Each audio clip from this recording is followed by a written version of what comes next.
नमस्कार माझ्या बंधू भगिनींनो, आजच्या या व्हिडिओमध्ये मी तुम्हाला एक असा महाउपाय सांगणार आहे जो तुम्हाला आज सोमवती अमावस्येच्या दिवशी करायचा आहे।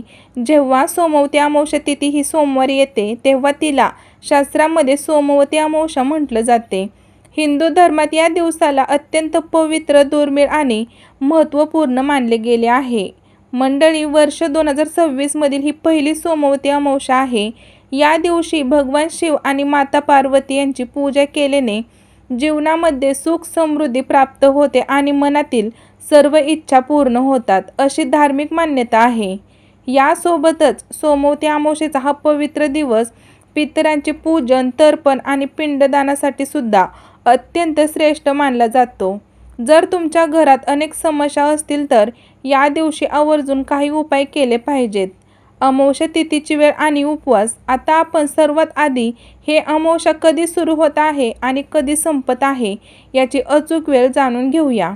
माझ्या मित्रमैत्रिणींनो, अमावस्या तिथीचा प्रारंभ 14 जून रोजी दुपारी 12:20 सुरू होणार आहे। अमावस्या तिथीची समाप्ती 15 जून रोजी सकाळी 8:24 होईल। शास्त्रातील उदय तिथीच्या नियमानुसार 15 जून रोजी सोमवती अमावस्या साजरी केली जाईल। यामुळे सोमवती अमावस्येचा मुख्य उपवास, पूजा, सर्व उपाय 15 जून रोजी करायचे आहेत।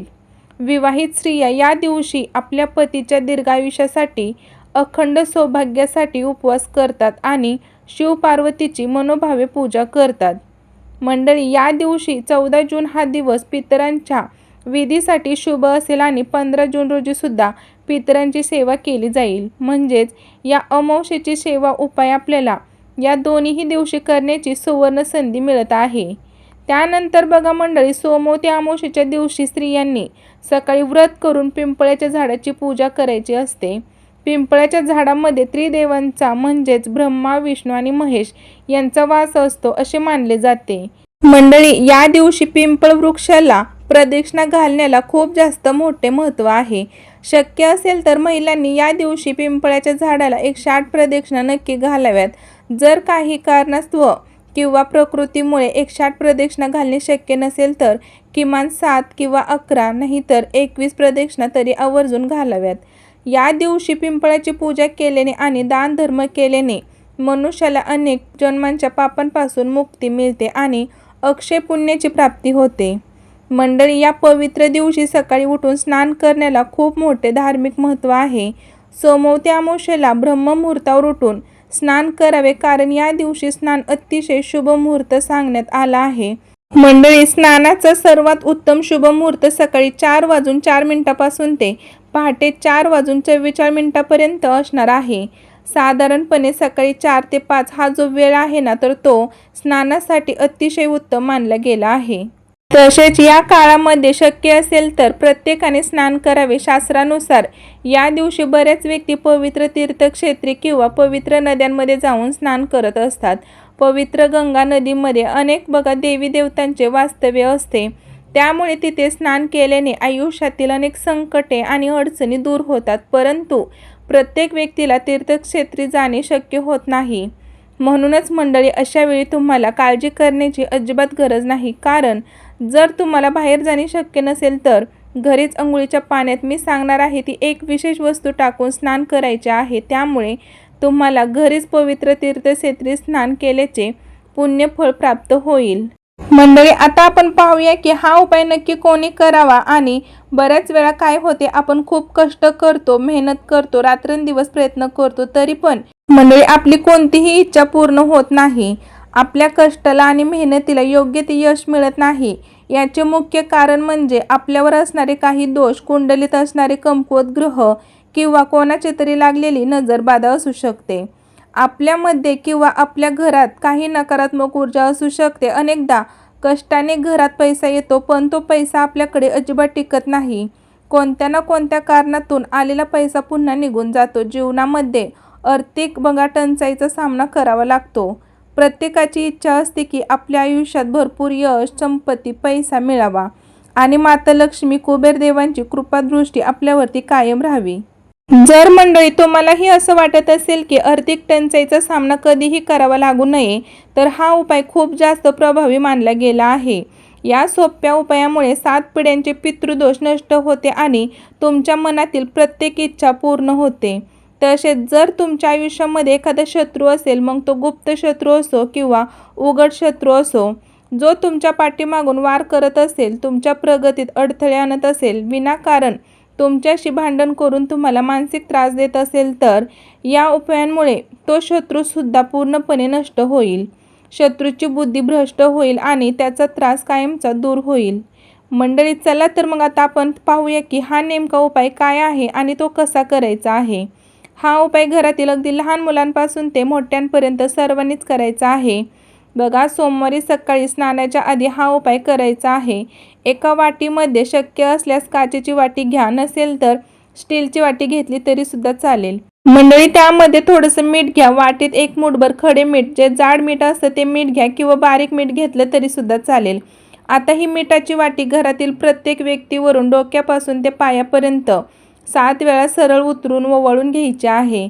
असे का करायचे? कारण आपण बऱ्याच वेळा कामानिमित्त बाहेर पडतो, बाहेर काही वाईट प्रकृतीचे लोक असतात किंवा आपण ज्या ठिकाणी जातो तिथली जागा चांगली नसते, तिथल्या नकारात्मक लहरी आणि नकारात्मक ऊर्जा आपल्यासोबत आपल्या शरीरावर आणि मंडळी आपल्या घरावर प्रवेश करतात। त्यामुळे अमावस्येचा हा दिवस अशा वाईट शक्ती, नजरबाधा आणि नकारात्मकता दूर करण्यासाठी अत्यंत प्रभावी मानला जातो। जेव्हा आपण हे मीठ ओवाळतो तेव्हा ती सर्व नकारात्मक ऊर्जा त्या मिठामध्ये शोषली जाते।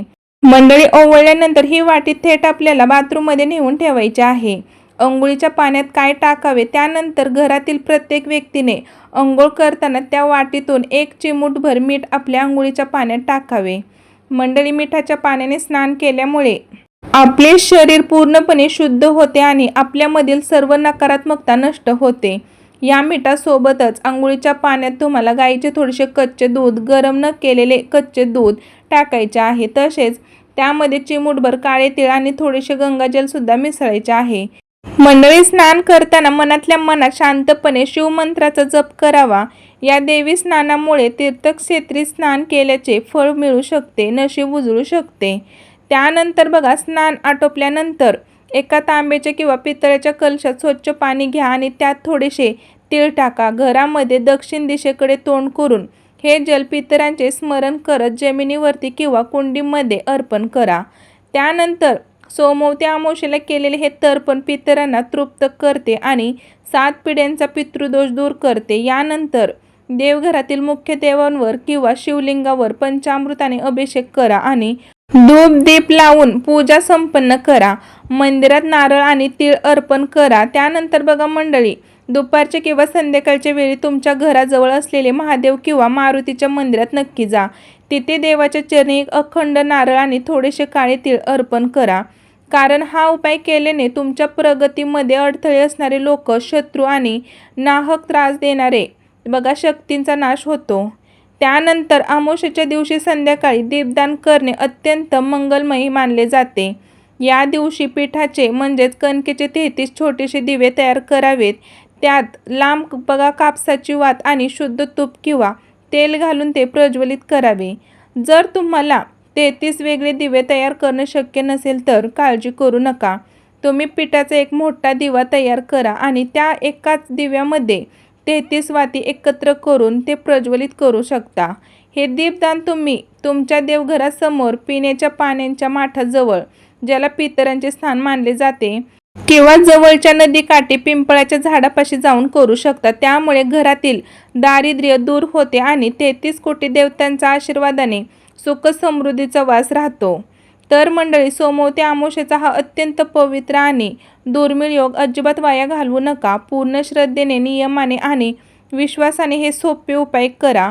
तुमच्या कष्टाची चीज नक्की होईल, तुम्हाला माता लक्ष्मी प्रसन्न होईल आणि सर्व संकटे दूर होतील। मंडळी, तुम्हाला ही माहिती कशी वाटली मला कमेंट करून नक्की सांगा। माहिती आवडली असल्यास व्हिडिओला जास्तीत जास्त लाईक करून तुमच्या मित्रपरिवारासह शेअर करा आणि आपल्या चॅनेलला अजूनही सबस्क्राईब केलं नसेल तर सबस्क्राईब करून बेल आयकॉनलाही प्रेस करा। पुन्हा भेटूया अशाच एका सुंदर आणि माहितीपूर्ण व्हिडिओमध्ये। तोपर्यंत सर्वांना श्री स्वामी समर्थ, जय जय स्वामी समर्थ। आणि हो मंडळी, अमावस्याचे भरपूर व्हिडिओ मी आपल्या चॅनेलवरती अपलोड केलेले आहेत, ते खूप माहितीपूर्ण व्हिडिओ आहेत। ते पण तुम्ही जाऊन चेकआउट करा. आणि हो, माधुरी विटकर नाव सर्च करून आपलं राशी भविष्याचं चॅनल आहे, त्याला पण सर्वांनी सबस्क्राईब करा. भेटू पुन्हा एकदा मंडळी नवीन व्हिडिओमध्ये. धन्यवाद.